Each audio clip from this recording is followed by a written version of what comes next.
আসসালামু আলাইকুম এভরিওয়ান। ডারউইনে প্রথম টেস্ট জয়ের পর ম্যাকাইতে দ্বিতীয় টেস্ট জয়ের লক্ষ্যে প্রস্তুতি নিচ্ছে বাংলাদেশ দল। দ্বিতীয় টেস্ট যদি তারা জিততে পারে অথবা ড্র করতে পারে, সেক্ষেত্রে প্রথমবারের মতো অস্ট্রেলিয়ার সাথে টেস্ট সিরিজ জয়ের মাইলফলক স্পর্শ করবে বাংলাদেশ দল।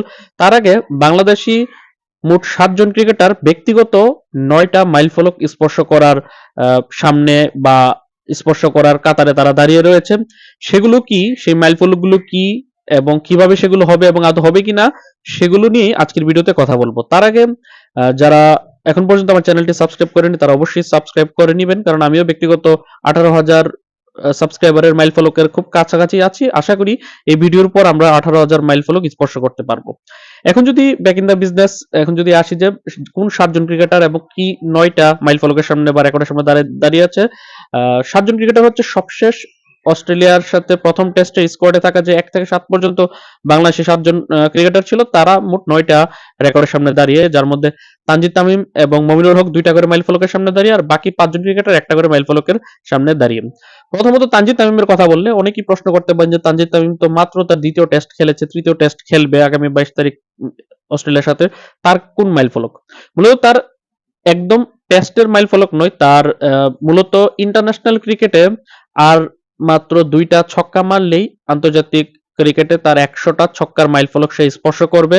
এখন পর্যন্ত 3 ফরম্যাট মিলিয়ে 98টা ছক্কা মেরেছে সে। এখন পর্যন্ত 2টা টেস্ট, 40টা ওয়ানডে এবং 53টা টি-20 ইন্টারন্যাশনাল ম্যাচ খেলেছে, যার মধ্যে 2 টেস্টে একটা ছক্কা মেরেছে, 40টা ওয়ানডে খেলে 38টা ছক্কা মেরেছে এবং 53টা টি-20 ইন্টারন্যাশনাল ম্যাচ খেলে সে 59টা ছক্কা মেরেছে, মোট 98টা ছক্কা মেরেছে। আর মাত্র 2টা ছক্কা মারলে আন্তর্জাতিক ক্রিকেটে তার 100 ছক্কার মাইলফলক স্পর্শ হয়ে যাবে।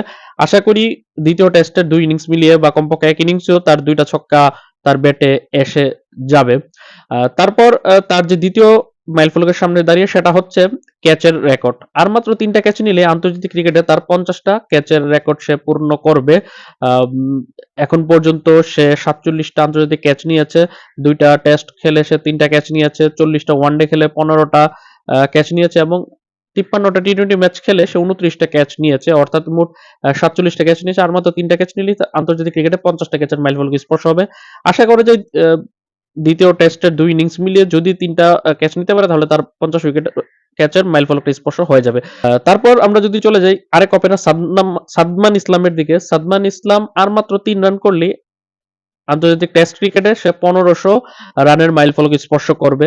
সে এখন পর্যন্ত 29টা টেস্ট ম্যাচ খেলে 55 ইনিংস ব্যাট করে 1497 রান করেছে। আর 3 রান করলেই সে আন্তর্জাতিক টেস্ট ক্রিকেটে তার 1500 রানের মাইলফলক স্পর্শ করবে। এটা তার জন্য ইজি, যে একাদশে থাকলেই সে 3 রান ইজিলি পেয়ে যাবে। তারপরের নামটা হচ্ছে টেস্ট স্পেশালিস্ট ব্যাটসম্যান মমিনুল হকের। মমিনুল হক 2টা মাইলফলকের সামনে দাঁড়িয়ে, যদিও মাইলফলকের মধ্যে একটা মাইলফলক খুবই কঠিন। প্রথমটা হচ্ছে আর 173 রান করলে আন্তর্জাতিক ক্রিকেটে সে 6000 রানের মাইলফলক স্পর্শ করবে 3 ফরম্যাট মিলিয়ে। সে এখন পর্যন্ত 3 ফরম্যাট মিলিয়ে 79টা টেস্ট, 28টা ওয়ানডে এবং 6টা টি-20 ইন্টারন্যাশনাল ম্যাচ খেলেছে। ওয়ানডে এবং টি-20 তো অনেক আগে সে খেলেছে, প্রায় 7-8 বছর যাবৎ জাতীয় দলে নেই সে।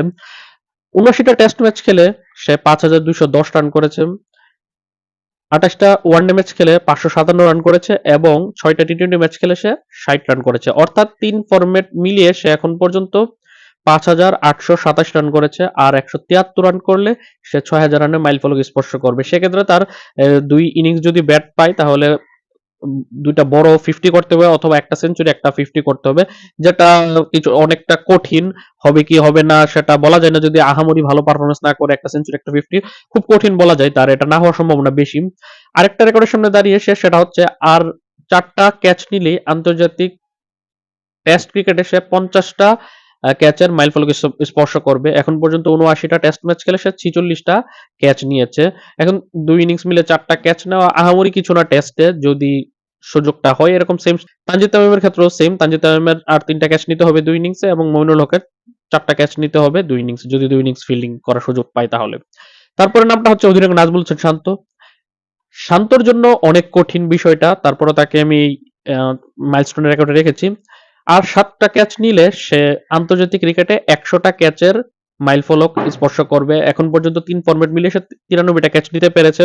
এখন পর্যন্ত 43টা টেস্ট, 70টা ওয়ানডে এবং 50টা টি-টোয়েন্টি ইন্টারন্যাশনাল ম্যাচ খেলেছে, যেখানে 43টা টেস্ট ম্যাচ খেলে সেখানে সে 40টা ক্যাচ নিয়েছে, 70টা ওয়ানডে ম্যাচ খেলে 23টা ক্যাচ নিয়েছে এবং 50টা টি-টোয়েন্টি ইন্টারন্যাশনাল ম্যাচ খেলে সে 30টা ক্যাচ নিয়েছে। অর্থাৎ মোট ৩ ফরম্যাট মিলিয়ে যে 93টা ক্যাচ নিয়েছে আর 7টা ক্যাচ নিলে 100 ক্যাচের মাইলফলক স্পর্শ করবে, যেটা অনেক কঠিন 2 ইনিংস মিলে 7টা ক্যাচ নেওয়া।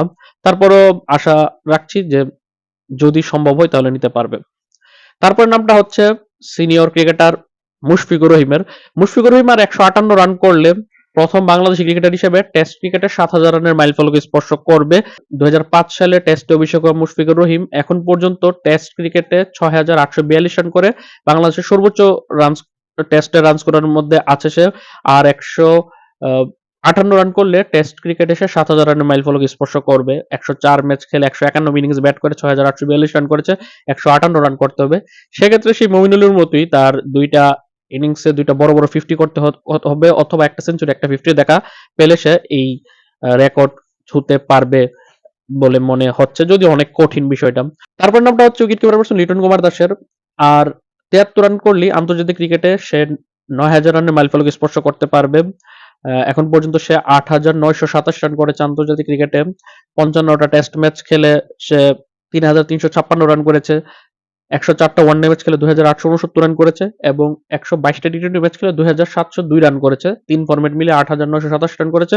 আর মাত্র 73 রান করলেই আন্তর্জাতিক ক্রিকেটে 9000 রানের মাইলফলক স্পর্শ করবে এবং পঞ্চম বাংলাদেশ ক্রিকেটার হিসেবে 9000 রানের 3 ফরম্যাটে 9000 রানের মাইলফলক স্পর্শ করবে। তার জন্য এটা কঠিন না, দুইটা ইনিংস ব্যাট করার সুযোগ পাবে। 73 রান কঠিন হওয়ার কথা না। সবশেষ যে রেকর্ডটার সামনে দাঁড়িয়ে সেটা হচ্ছে অলরাউন্ডার মেহেদী হাসান মিরাজ। মিরাজ বাংলাদেশের হয়ে মোট 59টা টেস্ট ম্যাচ খেলেছে। 59 টেস্ট ম্যাচ খেলে সে 44টা ক্যাচ নিয়েছে। আর 6টা ক্যাচ নিলেই আন্তর্জাতিক টেস্ট ক্রিকেটে সে 50টা ক্যাচের মাইলফলক স্পর্শ করবে, যেটা অনেকটা কঠিন 2 ইনিংসে 6টা ক্যাচ নেওয়া। দেখার বিষয় মিরাজ পারে কিনা। এর বাইরে সৌম্য সরকার যে দীর্ঘদিন পর টেস্ট দলে ডাক পেয়েছে, সেও দুইটা রেকর্ডের সামনে দাঁড়িয়ে রয়েছে। এর মধ্যে একটা হচ্ছে 169 রান করলে আন্তর্জাতিক টেস্ট ক্রিকেটে তার 1000 রানের মাইলফলক স্পর্শ হবে এবং আর 187 রান করলে 3 ফরম্যাট মিলিয়ে আন্তর্জাতিক ক্রিকেটে সে তার 5000 রানের মাইলফলক স্পর্শ করবে। যেহেতু সে দ্বিতীয় টেস্টের একাদশে খেলা নিয়ে নিশ্চয়তা নেই তার, যার কারণে সেগুলো আমি প্রথমত ভিডিওতে উল্লেখ করিনি। এই যে 60 জন ক্রিকেটারের 9টা মাইলফলকের কথা বললাম, আপনার কাছে কি মনে হয় যে এখানের মধ্যে কয়টা মাইলফলক স্পর্শ করা সম্ভব এবং কারা কারা পারবে, সেটা আপনার মতামত অবশ্যই কমেন্টে জানাবেন। এবং দ্বিতীয় টেস্ট ম্যাচে কি বাংলাদেশ টেস্টটা জয়লাভ করে তাদেরকে অস্ট্রেলিয়াকে 2-0 হোয়াইট ওয়াশ করতে পারবে কিনা, সেটা অবশ্যই কমেন্টে জানাবেন। পাশাপাশি যারা এখন পর্যন্ত সাবস্ক্রাইব করেননি তারা সাবস্ক্রাইব করে খুব তাড়াতাড়ি 18,000 সাবস্ক্রাইবারের মাইলফলক স্পর্শ করতে সহযোগিতা করবেন আশা করি। আল্লাহ হাফেজ।